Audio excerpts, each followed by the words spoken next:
పేట మండలం ఇంద్రపాల్ నగర గ్రామ సుమారు 200 మంది రైతులు గత 47 రోజుల నుండి కొనుగోలు కేంద్రాలలో ధాన్యం పోసి నేటికి ఒక గింజ కూడా కొనుగోలు చేయకుండా అక్కడ రైతులు పడిగాపులు కాస్తుంటూ రాత్రనగా అకాల వర్షాలకు రైతులు ఇబ్బందులు దృష్టిలో ఉంచుకొని మేము గత 15 రోజుల నుండి కలెక్టర్ గారిని, జేసీ గారిని, స్థానిక సివిల్ సప్లై అధికారిని ఎంతమందిని కలిసి మొరపెట్టుకున్నా ఈ రైతుల సమస్యలు వినకుండా రోజు రేపు ఎల్లుండని దాటవేస్తూ గత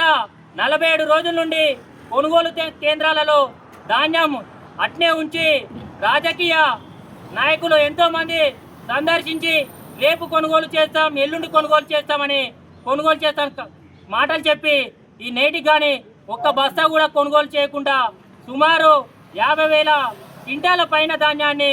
గ్రామంలో మార్కెట్ కేంద్రాల్లో అక్కడనే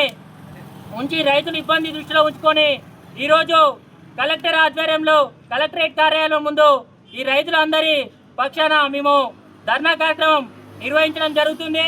స్థానిక అధికారులు నిమ్మకు నీరెత్తినట్టు వ్యవహరిస్తూ రాజకీయ నాయకుల్లో కనుసైగలలో పనిచేస్తూ రైతులను ఇబ్బందులను గురి చేయాలి. స్థానికంగా అక్కడ బీఆర్ఎస్ నాయకులను రైతులకు ఒక ముద్రలు వేసి పార్టీలలాగా ముద్రలు వేసి మార్కెట్లలో కాంగ్రెస్ నాయకులకు ఒక న్యాయం, వేరే పార్టీ నాయకులకు రాజకీయ ప్రలోభాలకు గురి చేస్తూ స్థానిక ఎమ్మెల్యే వేముల వీరేశం గారి అండలతో మార్కెట్ డైరెక్టర్లను అక్కడ రాజకీయం చేస్తూ రైతులు ఇబ్బంది గురి చేస్తున్నారు. మేము ఈరోజు కలెక్టర్ గారిని, జేసీ గారిని మా రైతుల పక్షాన అడుగుతున్నాం, మీరు రైతులకు న్యాయం చేస్తారా? రాజకీయ నాయకుల కన్సర్న్లో పనిచేసి రైతుల ఉసురు తలిగేటట్టు మీరు పాలన అందిస్తారని ఈ విధంగా హెచ్చరిస్తున్నాం. మీరు తక్షణమే కొనుగోలు చేయకపోతే ఈ రైతులందరం ఇక్కడనే ఆత్మహత్య చేసుకొని